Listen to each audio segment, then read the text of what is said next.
When your old career gives you lemons, throw in some ice, mix in some vodka, and call it a podcast. From the Mac of All Trades studio in Fairport, and driven by Victor Chrysler Dodge Jeep Ram, it's Billified, the Bill Moran Podcast.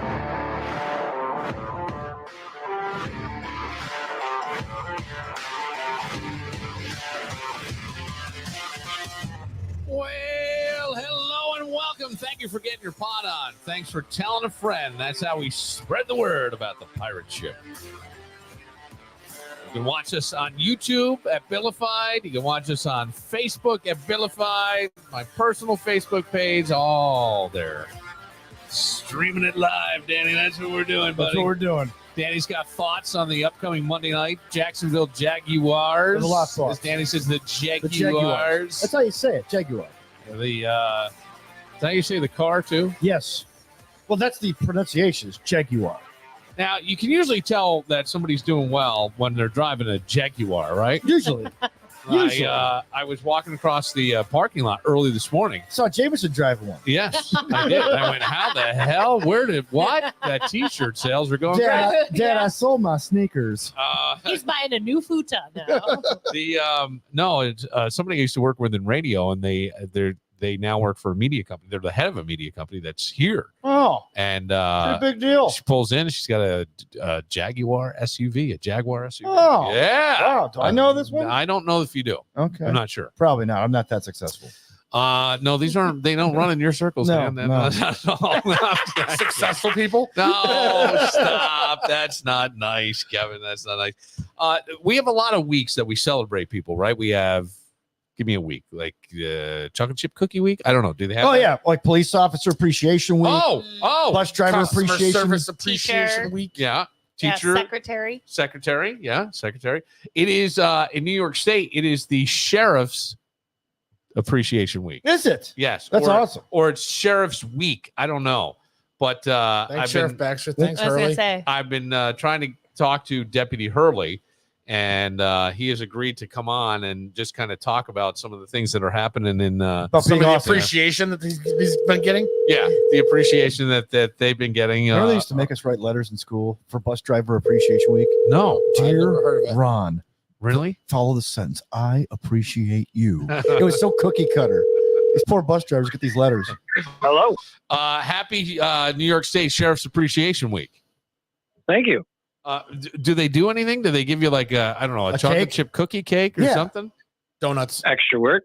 Oh, see, more paperwork? They give you donuts, extra work.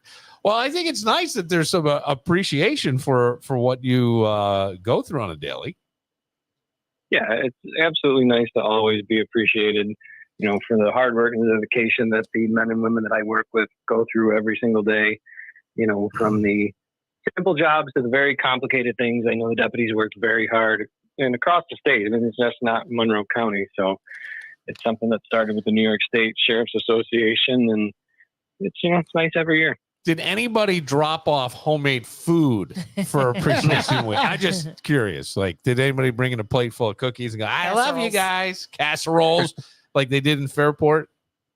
No, not to my knowledge. No, Not to your knowledge. Are we actually appreciating Ontario County as well, too? Or are they out?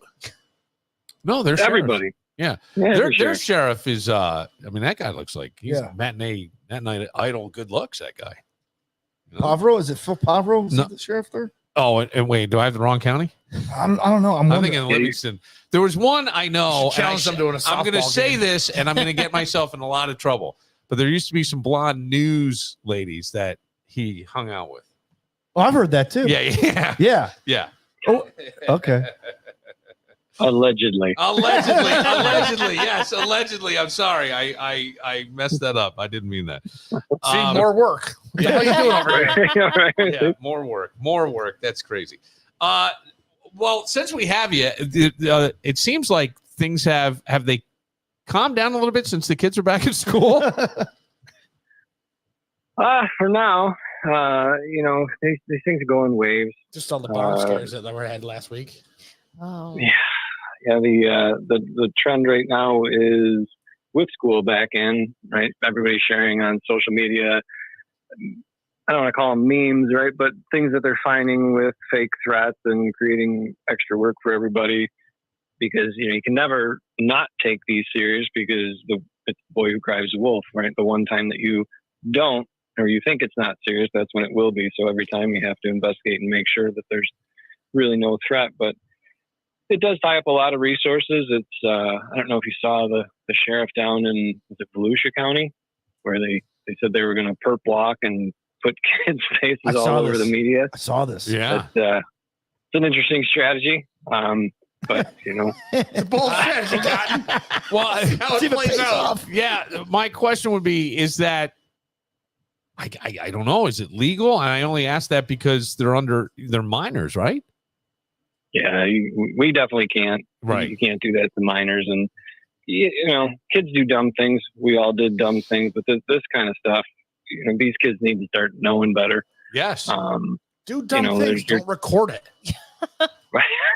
Do dumb shit. Well, Don't record it. But you can't, because here's the thing. You have to record it, Kevin, because at lunch the next day, I got to say I did it. And then you're going to say BS. And I'm going to go, oh, yeah, here's the proof. Listen, the cool shit I did in the 80s, it was cool shit in the 80s. I didn't record it, and people knew I did it. Yeah. Right. Did you though? Absolutely. Did you? I don't believe you. Well, see, the greatest thing was It that doesn't get likes on TikTok now. well, you want TikTok. likes, right? Yeah. You want likes. You want people to like you. You need to be a hero. Tic-tac-toe with Link Martins we had. We had Tic Tacs. It does make For it dinner. tough. It does make it. It does make it tough. We're having all kinds of little audio problems over here. I apologize. Because we're drinking, That's all right. allegedly. Yes, we.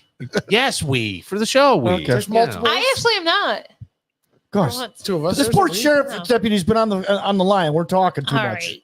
Well, I was about You to could ask ask him. another Yeah, go ahead. question. I mean, as with not just the kids and the threats in school, Yeah. but also what we're seeing, and I don't know if you can speak to this or not, but we talked about it around the country, teachers being assaulted by students. And then all of a sudden there was a story in the city where a kid had shown up to fight. Now, I know this was not the Monroe County Sheriff's, it was the city police that somebody got punched in the face. But I mean, how bad do things have to get where the sheriff's department steps in into a school for a situation like that? Well, I mean, that's an interesting question, right? I mean, if we're called, we're obviously going to respond. But, a lot of these things, in my opinion, just knowing, like I said before, the hard work of all the people that I work with, you can never underestimate the power of a good school resource officer. Right. And it's for instances like that, right? In the worst case scenarios, but there's so many other things, and a good quality SRO is making relationships with these kids and, breaking down those barriers of cops and kids and everything else, and just, being a good figure, role model almost for some of these kids, and going to sporting events and just building that rapport and the trust. And, you got to remember, I always tell people there's kids out there who are struggling and their home life's not the best. And, a good SRO can be that person that they come to say, hey, there's some trouble, or, there's Billy's mom's not home and the kids are planning a big party, which sounds like a buzzkill, but yes, it does. And I was the Billy who had the party. Right. No, I'm kidding. But No, he's not. listen, I was like, You're No. not kidding. but the laws have changed so badly that, he who hosts loses the most, right? Even if you're not there, Sure. I believe that it doesn't matter. That it holds no water. And there's the extreme and there's the tragic that we could go into, but the amount of houses that I've gone to, because, and especially in today's day and age, these kids are putting it on social media. Mhm. Hey, parents aren't home, we're having a party. Next thing you know, there's 400 kids inside a 1,000 square foot house. Wow. And someone stole my Xbox, someone stole this, and it's, that's what happens when you just have all these people show up. And, there's been times where we get the call and it's literally to help them out. Right? Because there's just so many people showed up and we have to kick all these people out and make sure that they get home safe. And it's an interesting, being the kid who enjoyed that to now being the authority is a weird predicament for me, but, I try not to be a hypocrite. On a 400-person party, how many kids are running as soon as they see the cops coming in? 398. Some fun stories about that too, right? Like You post somebody down the street. I worked nights for a long time, and we're particularly sneaky. There's so many times where you knock on the front door and you see the eyeballs peek out, and then you hear everybody run to the back, not realizing that we already have people staged at the back door. Sorry.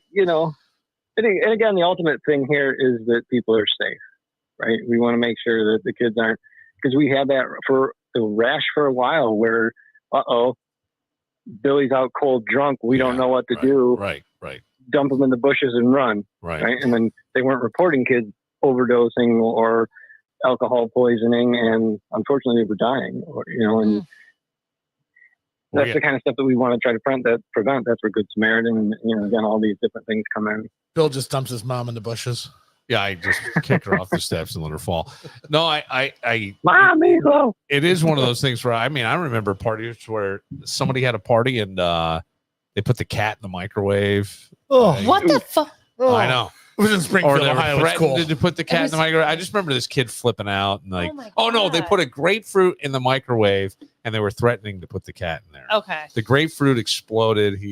So you have this big steaming pile of grapefruit just like blew up everywhere. And he called me. This kid called me to come help him try to get people out of the house and stuff. And I'm like, yeah, I'm the wrong guy to have to go do that. See, Call you should with 400 more. And my neighborhood, we talk about on our neighborhood Facebook page, there's teenagers all the time that are doing ding dong ditch at 3 a.m. or like cut it, like my Christmas lights have been cut, egging houses and everything. Yeah. And it's just, do they don't understand there's Ring doorbell? Well, and that's what that's what I caught a kid on my Ring camera probably 5 years ago cutting my Christmas lights. And so I confronted him straight out. Like the parents called the cops on me. On you? Yes, because I approached the kid. He was a senior at Aquinas or something, I think. Not Figures. No, Bishop Kearney. That's about right. Maybe. McQuaid. And no, it was McQuaid. It was a Finnish kid. And then I showed one of those schools. I showed the cops the video, and then the cops were like, "We could arrest him if you want him to." And I was like, "No, I just don't like." It's simple. It was that my kids were sad that my Christmas lights were out. Like they're like, "Mommy, what?" Why wouldn't that kid's parents, if you showed them the video, handle it? Because it wasn't their son. Privileged East They Side said it was kid. not their son. But it was a group of 4 kids. Okay. I could clearly identify one of them. That's and they were not Chad. It wasn't my son who cut the lights. I was like, well, 2 of them. you can see them walking. I wouldn't care if my kid's part of the group. What? Yeah. Deputy Hurley, do you run association? Yeah, but do you run into this problem with parents in terms of some kind of responsibility saying to you guys, even, why are you arresting my kid? Too often. Yeah, there's many times where same exact story. 2:00 in the morning, kids are out. We get calls for going through cars, stealing change, stealing whatever they can, and you come across a couple 14, 15-year-olds, get their address, take them home to make sure they're safe, knock on the door, and the parents are upset with you. Yeah. Wow. Their kid running around at 2:00 in the morning. I know how my parents would have reacted. Oh my God. I would have been a bit different. First of all, I'd be embarrassed as a parent that I wasn't aware my kid was out. I would be embarrassed. And as a kid who snuck out and recently told my mother, and all her answer is that everyone's alive and doing well. That was her response now. I don't know how kids think that they're getting away with this stuff when, yes, everyone has their Ring camera. I confronted kids in my neighborhood on Halloween 2 years ago because I watched them take my entire bowl of candy Karen. at 7 a.m. or 7 p.m. Well, I was a little bit of a Karen because I said, I don't care if you take all the candy, but wait for the little kids in my neighborhood to go through. Don't take it at 7. And he took the bowl. It was that was a nice Mackenzie Charles Halloween bowl. They didn't care. They threw it in the woods. I was somewhere. where the fuck is my bowl? I don't care. Now it's somebody's fantasy football trophy. Yeah, that's true. You won this Mackenzie Childs. It's perfect. I'd be more embarrassed if my kids out stealing change. We're not poor, bro. Yeah. Well, it's just all these things. Like I feel like sometimes we want the police to become parental. And I always think like that's when it's not your kid though. You're outsourcing your parenting. Do you understand what I'm saying? Like, well, where are the cops to handle this? Well, whoa, where are we at the ground level? Right. Where are we in the community? You used to get yelled at by the neighbor, right? Right. You could be yelled at sternly by the neighbor, or and then by your some parents. people even spanked by the neighbor back in the day. Oh, I have. They were a little kinky. But I mean, my Your kid point is like twice. that stuff has gone so far, but I can't imagine my kid being brought back at 2 a.m. where I wouldn't be mortified, Right. and thanking and apologizing. Oh, yeah. And then wanting to. I'd be embarrassed if I had a child who did that. Yeah. I'd be embarrassed if I had a child. Let alone who did that. It's coming. I just That you admit. it's just it's amazing what, and I think what we don't realize is, and that's why Appreciation Week is so important, all the different things that police handle and the sheriffs handle. Deputy Hurley, on the flip side, have you ever been like hired out to scare a child on behalf of a parent? Like, okay, Scare straight. there's nothing we can do. We have to take them in, and they start flipping out. Has that ever happened for you before, or somebody's like trying to parent their kids and use you in a positive way? Well, it does. And, not to be Debbie Downer here, we've had it where, people will call and they're like, I don't know what to do with this kid. They're out of control. You need to take them out back and beat them. And it's like, Pistol whip him. we can't do that. You tase It him? kind of goes back to what we were saying last time with the schools. When it comes to kids, the parents have all the rights, right? You can punish your child. There's so many things. I mean, I don't know if I told you this story before, but same scenario. I don't know what to do with my child. They're 16 years old. They won't listen to that. And the kid's sitting there playing on the computer. And it's like, well, you could start by taking the computer away. Wow, they need that for school. It's like, but they're not doing homework. They're playing video games. I can see it. It's right there. Mario Kart. Like the phone is different. I had to design the game, and I needed to get ideas from the experts. What are you talking about? What's going on here? No, you're right. I say a backbone is missing. For sure. And it's not everybody, just to be clear. These are the some of the things that you see, you know what I mean? And then you have the other one where you're walking through a store or, somewhere out in public, and it's always with the littlest kids. And you hear the parents say, see that? See? If you're bad, they're going to take you away. Oh, my God. Why are you scaring your 4-year-old? Why are you telling them the police are bad? Yeah, And I get what they're trying to do, but it's like, you're traumatizing your child about police. It's not how this works. Oh, please tell me my grandmother. No, my grandmother goes, they're going to feed you nothing but bread and water if you keep it up. Nothing but bread and water. Danny finally lose weight. Nah, bread's a carb. I can't do it. I think that's almost child abuse in a way, because you don't want to weaponize the police. They're there to keep us safe, right? And you're always told, if you're in trouble, look for a person in a uniform. If I'm afraid they're going to feed me nothing but bread and water, or they're going to take you away, that's not it. I was out. I think it might have been a Walmart. It's kind of. Jameson said to me, "Boy, that dad's a real jerk." And I go, "What are you talking about?" He goes, "He's a jerk." I go, "Jameson, you don't know what you're talking about." We're walking back to the car, and this father starts just unloading on the kid. Keep it up, and I'll give you time. They screaming at him. The kid's like crying. He's trailing behind. Get up there now! I thought the guy was going to rip the kid's head off. And at the same time, I go, I get it. As a parent, you lose your mind once in a while, but you start to do that in public, and I think that's when people start videoing. And now you got a problem. And maybe for the better, I don't know. Some of these domestic situations got to be the worst to go into, Sheriff. Yeah, because you never know. You never know what you're walking to do, and that's what makes them difficult. And especially with domestic suits, one party's calling on the other party, and they want you to help. They want you to do something until sometimes all right, you're under arrest, put the handcuffs on, and then they change their mind. Next thing you know, they're jumping on your back. It's a highly emotionally charged incident, and people are just unpredictable. So we have to do our best to stay calm, try to just de-escalate every situation, separate people, find out what happened. What do you want done? Here's your options. Here's how this is all going to go down. You make the decision of what happens, and just explain things to people. And, like I said, de-escalate. That's the biggest thing. Well, I think in honor of New York State Sheriff's Sheriff's Appreciation Week, am I saying that right? It's just Sheriff's Week. Sheriff's Week. I think in honor of that, we should all just behave, drive the speed limit. Yes. Yeah. Drive the speed limit. Do not drink and drive. Take an Uber, right? And ignore your kids for a few minutes if they're acting out. Don't hit them. Don't beat them. Don't yell at, keep your hands to yourself. Register your guns. We're all good. You had me till speed limit. Just speed limit. That was the first thing he said. That's right. Checked out. Well, I appreciate you giving us some time, and I know things have. I think they've been a little busy these past couple of days. I don't know. I have no idea. It just seems like it. Yeah, I always try to stay busy between work and home, and just go. No, I meant I mean in the world of law enforcement, it seems like things. Yeah. Yeah. Just being selfish there, but yeah. No, it's always busy. We're always here, and we encourage people to call us if they need us. So it's been a little bit. It'll slow down a little bit more once the weather starts to dip down. Yes, but people start behaving. Yeah, start hiding inside. Yeah, and then the domestics come in like COVID because people just want to be home with each other. But do you job security? We love it. Do you have a favorite football team, by the way? I mostly follow college. Oh, you do?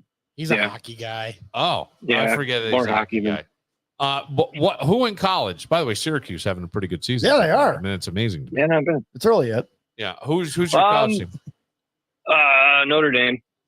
Okay. Well, not so good this year. No. There's talk about bringing in Urban Meyer next year already. Yeah. I heard there was talking about bringing Urban Meyer in mid-season. This poor guy. Between Notre Dame, the Sabres, everybody, yeah. Oh, that's rough. It's rough sports life. Your life sucks.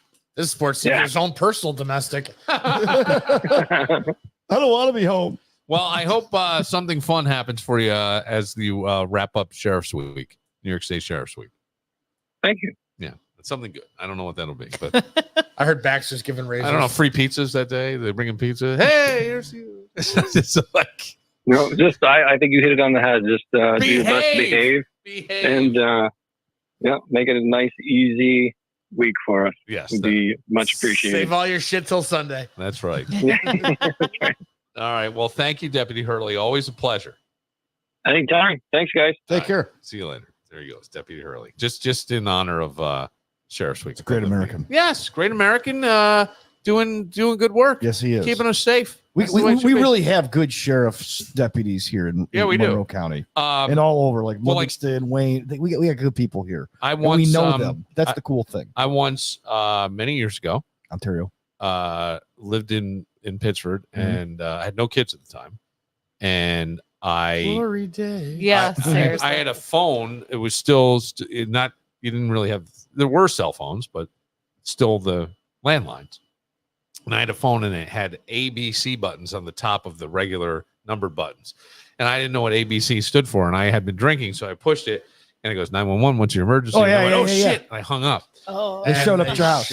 And then I had somebody over, and all of a sudden they hear pounding on my door. And I'm like, just ignore it, because I thought it was one of my buddies pounding. Now I have to go out there with a raging boner and a robe that doesn't exactly close to say, oops, I made a mistake. Yeah. I did that when I was younger. I was at my dad's house, and I thought I was auto dialing my mom, and I auto dialed 911, and I heard them answer, and I hung up because I was at my dad's. They showed up at my dad's house, and I was like hiding because my stepmom, who was such a bitch, was so mad at me. Why would she be mad? You're a kid. Made a mistake. Yeah. She should help you dial. I actually she was 16. Well, she's a 315. I almost did it the other day too. It wasn't far off. So listen, I had a bad dream, and in my dream, long story short, I whispered into my watch because I was getting burglarized, like, "Hey Siri, call." Why? The numbers. Yeah. So I'm repeating it to my friends at the gym the next morning, and I tell them the story, and my watch picked up at the gym and starts calling 911. So what did you do? I hung up again. Did they show up? No, I don't. Or they think call it, like, back? I don't think it. And it got all the way through. Like right now, it just says, "Hey Siri, who do you want to call?" Like, and it said, Yeah. You got to be careful, because now with the watches and stuff, that's kind of funny. Yeah. But what is it with women in these dreams of being like? I know another woman has dreams about being kidnapped and I have terrorism, horrible dreams all the time. I swear in my sleep all the time. It's the gummies. See, my dreams are always like I forgot something, or I didn't finish a paper, or in school. No, I don't have any of that. I'm about to announce a football game. I don't have rosters. I'm like, Joe literally said, I think either yesterday morning or this morning. Please tell me you punched him in the nose in your sleep. No, but he said he's like 15 minutes after you fell asleep. You said, "Get the fuck away from me." Oh, wow. I don't know. That was not a dream, Joe. That was real. But yeah, your hot breath on my neck. I don't like being Go touched clean when something. I sleep. All right, we'll take a moment. The Fringe Fest is going on, and there is I just got this message now. There's a comic, looks pretty funny. We'll play a little bit of his material, and we'll talk to him right after this.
both the hood and the suburbs, kind of making me like a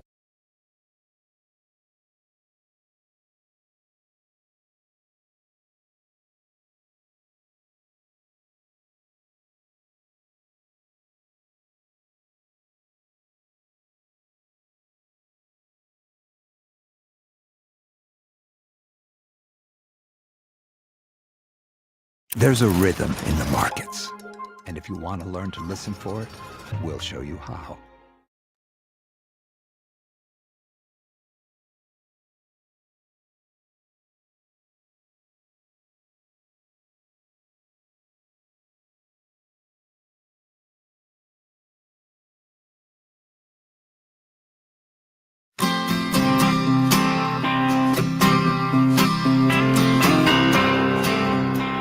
See if Fancy Pants Danny knows this one. Well, I'm past the boulevard. He'll get it. Out here, underneath the stars, I've been flying past. There's only one person in the room that will like this song, and it's me. I don't know who this is. Is it John Mayer? No. Even all I know back home, rushing through the cool night air and holding on to nothing but the weed. I don't even know who this is. All right, hang on. You'll know one of them. Stay clear of the Hey. I'm seeking out those old tree lanes. Is that Mick Jagger on the other end? You got it. Okay. Who's the singer with? Lead singer of the Jay Giles band, Peter Wolf. Oh, okay. This is the kind of shit that I love, and it's almost country when you think of it. Yeah. You know? Didn't Mick do a country album? Yes, he did. And they actually did. There's a version of Honky Tonk Woman called Country Honk that's on Let It Bleed. Okay. Yeah, we used to bump with that in a while. See all the things you learn, Laura? How does Mick determine who? Bewildered. Sorry, go ahead. I was just saying I'm bewildered with all the knowledge that I learned. How does Mick determine who he partners up with to I sing have no backup? idea. Because I mean, it's funny like who he does and who he wouldn't. Well, I don't know who he I would. don't know if anybody who wouldn't. Let's put it this way, but I wouldn't picture him with Peter Wolf. I would, because they were similar styles, like Jay Giles and that bluesy kind of band. Okay. You know, and Peter Wolf was just kind of cool and stuff. You know what was interesting, and I should have brought this up while Kevin was here, is I saw, I don't know where it was, a clip of a podcast, and it was Bon Jovi talking about Bill Belichick. And they took Bill Belichick on tour with them through Europe. Oh, I didn't know that. Yeah, me neither. And he goes, yeah. He's like, yeah, Belichick came on and he hit some of these. He goes, he would come with us because it was Europe and he wasn't really known and stuff. He goes, but we were in one city and the Rolling Stones were opening up. We were opening up for the Rolling Stones. Or maybe they had played the same stadium. They were playing it the next night. I think that's what it was. The Stones were playing it one night, Bon Jovi the next, or the 2 nights later. So they went to see the Stones. And whoever was working security for the Stones used to be like a big time college lineman.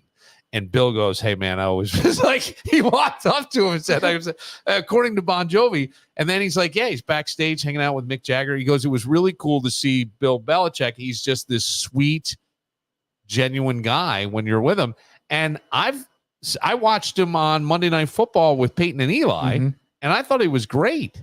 Yeah, he's very monotone, but he says you gotta.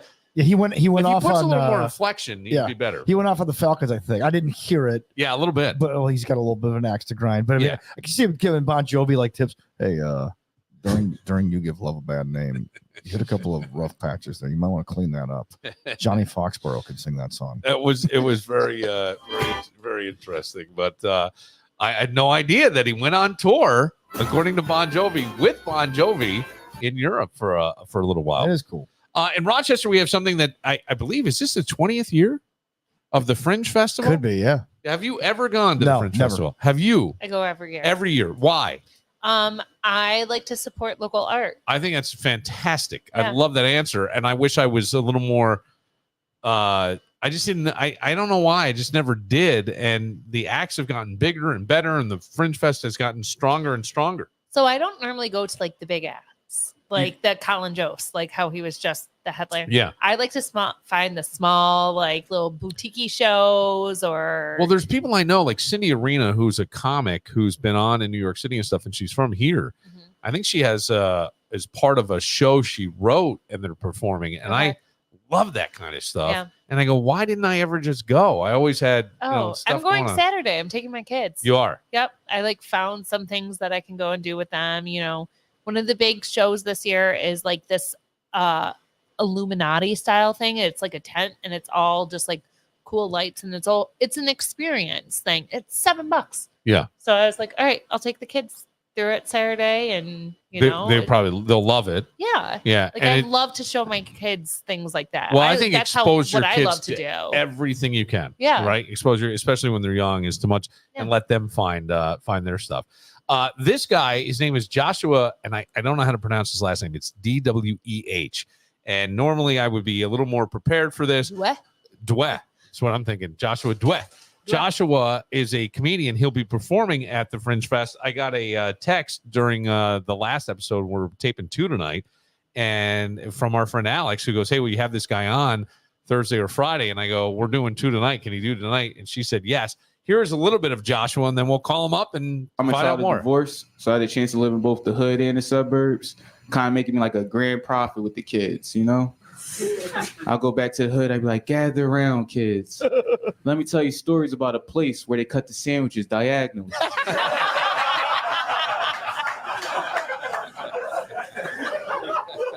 And the car door matches the rest of the color of the car. You know?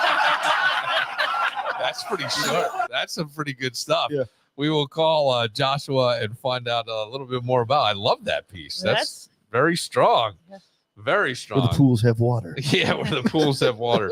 It is weird, right? Because you give me a second here.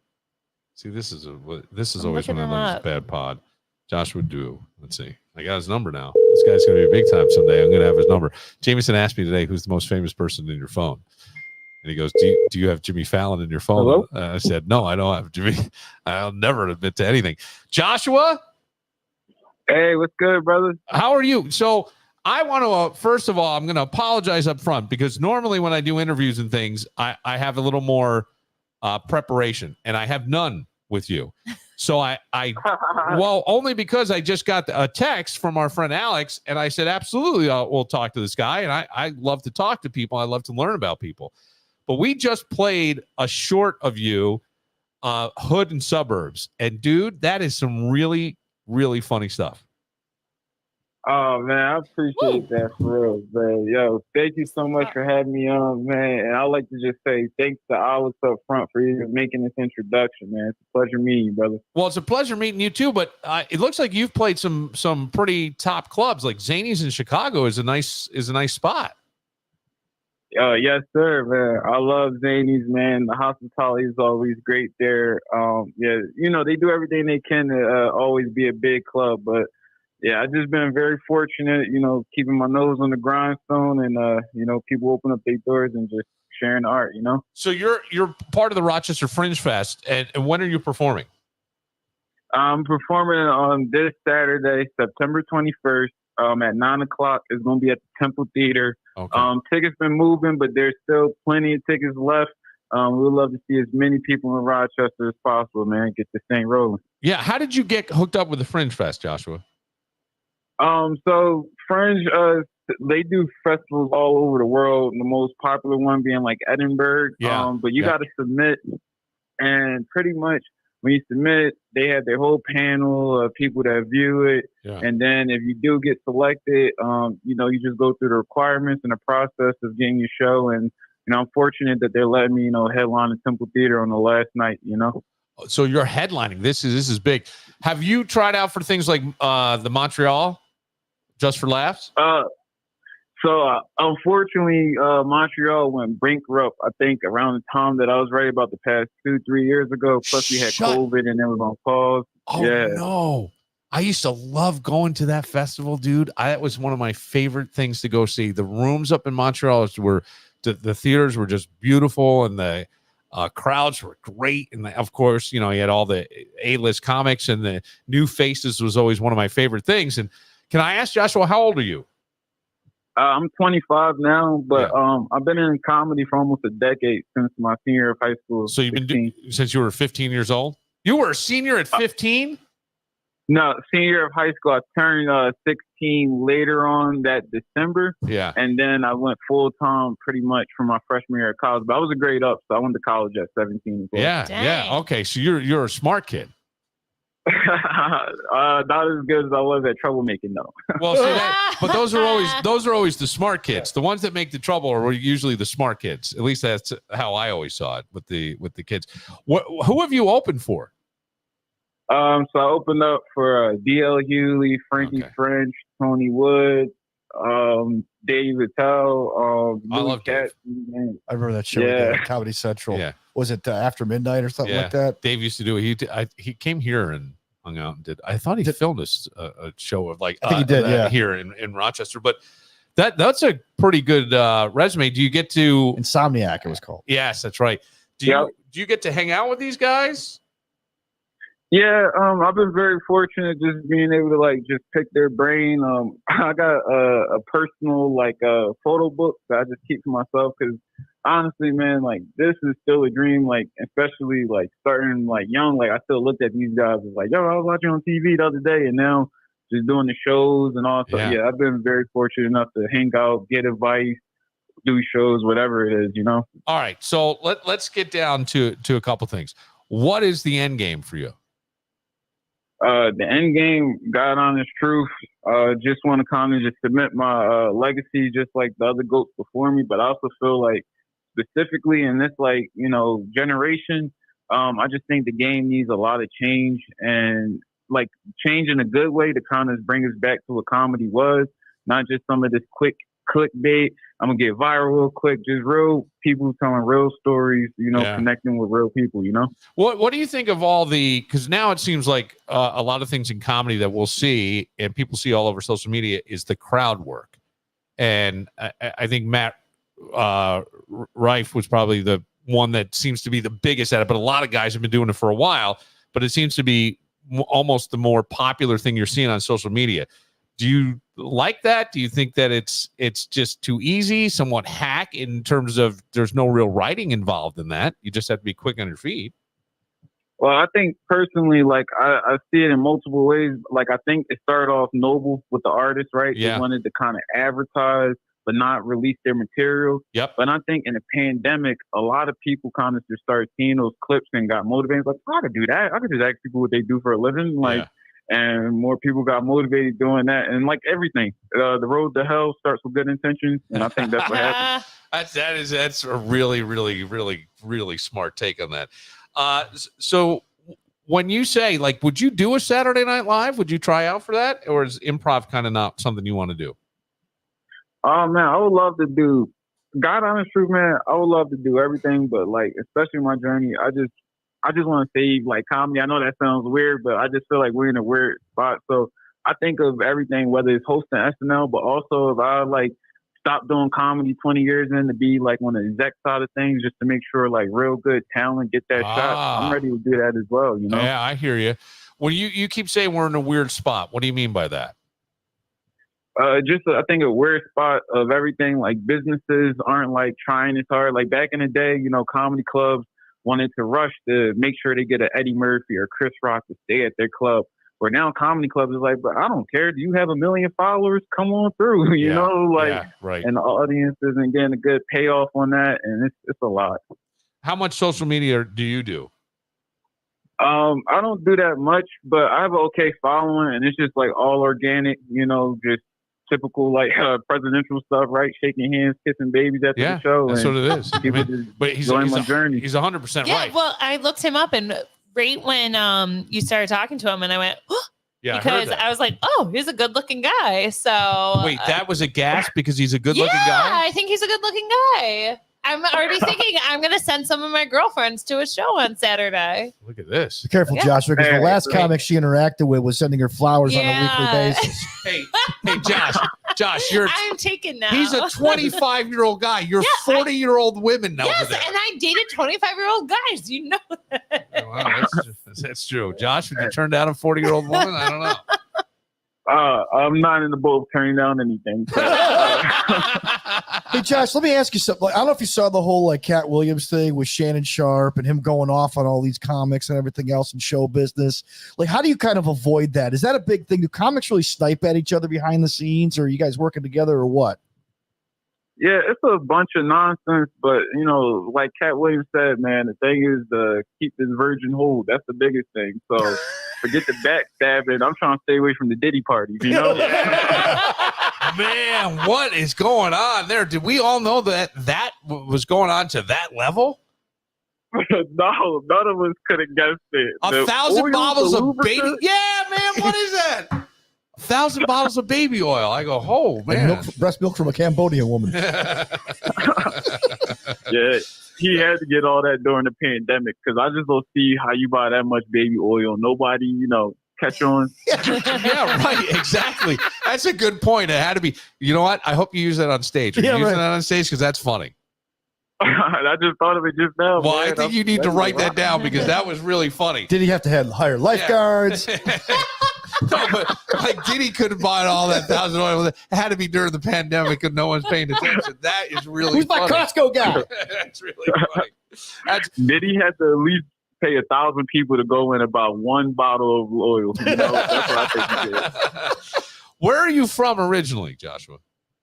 I'm originally from like Philadelphia, but I like to think of myself as like just PA's native son because pretty much since the age of 17, I had a chance to live in like all parts of Pennsylvania, from Williamsport, Lancaster with the Amish, spent some time up, all over, yo. Did you live near Intercourse, Pennsylvania? Of course, I know bird in hand, intercourse, that whole thing. Actually, I need to get me a quilt sometime soon. But yeah, you love intercourse. I've been to Intercourse. You love Intercourse. I love Intercourse. Yes, of course. I would have said King of Prussia or Hershey, but okay. Oh, didn't you have an Amish neighbor? I did, Jacob, and he used to pull up with the goddamn buggy and take all damn day to cut the grass because, he did it. But, yeah, Jacob was cool, but, his wife used to give us free eggs, and I don't know if you guys said, that's real organic eggs, I tell you. Man. Yeah, it is. Right, because it's right from the farm. It is. Yeah. And then, but don't you have, now, look, I was trying to set you up for the joke because I know there's a joke about the Amish neighbor. Oh, yeah. About him pulling up with his buggy and stuff. And, we used to have arguments. And I used to have to tell Jacob to move the buggy. And what pissed me off is, Jacob would start giving me pushback. I'm like, look, Jacob, let me just get to the point. If you don't move this buggy, I'm going to let the whole world know that you got a Venmo account. I don't need that secret getting out. I thought there was one, too, where you said, his car is shitting on mine. Oh, yeah. Yeah, I used to get mad because he used to let his vehicle shit on my lawn. You can't be doing that. Joshua, who's the biggest supporter of your comedy? Oh, man. I'll give you 5, honestly, because there's been a lot of people, but my core 5 will be Julie Newman, Zach Pierce, Matt Chaco, Frankie French, and Kevin Murph, man. It's more people, but I've talked to those guys pretty consistently, and Ann Man, and they make sure. And she's a Rochester native, Ann Man, and she's been great. She is a Rochester native, and I'm very, very supportive of a lot of comics. But what I meant by the question was, I guess I was waiting to hear your mom or your dad. Oh well. Man, that's a very because sometimes it's tough, right? When you say I'm going to go into comedy, they get scared because how are you going to eat? It's probably their first thought. Well, my dad was always like, "Look, you figure it out." My dad could give a fuck about comedy. He was more about, "Yo, you get your degree," because he's from Africa, and as an immigrant, that's the big pride and joy. Yeah. But. Not to add sadness here, but I lost my mom when I was 14, so I'm sorry. She never got a chance to really see me. It's all good, man. Yeah, I'm sorry, but that what was it like being the son of an immigrant? It was awesome because the food was great, but the expectations sucked. Yeah, I would think that they were probably very hard for you to, they came here to a country they didn't know, a culture they didn't know, to try to give you a better life is what I'm thinking is the process, but I don't know. Yeah, I mean, that is the thinking, but the same token, keyword, it's some shit that they didn't know, all right? So it's like my dad here just thinking, because he's from his homeland, he's like, aren't you happy to have shoes? I'm like, no, Dad, we need specific shoes. Yes. Because I ain't trying to get bullied. And explain that, they like, what you mean? Yeah. Let me ask you something, because I have a 14-year-old son who's in the studio, and I'm going to ask him to put on his headphones here. But my son, if I say Balenciagas, does that mean anything to you? Yeah, it means like it sounds like you're donating blood to buy one pair of sneakers. So he's running around in a pair of Balenciaga what? Track runners. Track runners. What? Yeah. What? Oh man. Yeah. What you trying to make up for, man? That's crazy. He wants to style you for your show on Saturday. Yeah, well, it's a big deal. Every day is like I have to take pictures before school of his fit for the day. Wow, you're a better man than me, because if I give my son Balenciagas, he's not going to college. No. Believe me. There's a story behind the Balenciagas that has nothing to do with me or my money. So don't understand that. I'll be very honest. I got Lavins in Alabama. You got what? Lavins. Lavins? What's Lavin? It's like Balenciagas, but like cheap, like not cheaper, but they, the Vans I got. Yeah. They look like that, but they're also $1,000. Okay. Do you know those? God damn. Yeah. Do you know those? He spent some time living in northern Alabama, and then he's moved back to live with me now. Well, good for him. Happy to know he survived Alabama, but $1,000, that's a lot. That's rent. Yeah. Don't. Yes. Thank you. It is. That is exactly. I think he and I both said that these shoes are rent. That's what I told a kid when he was trying to make fun of my shoes. I told him I'm stepping on his house right now. Yeah, that's so funny. Yeah. Man. Well, Joshua, I think you sound like a really great guy and very funny. And I hope people come out and see this show. It's at the Temple Theater Saturday, September 21st at 8:00. Is it? 9 o'clock. 9 o'clock. And you're the headliner. Yes, sir. Yeah. I also have Alyssa Pinson.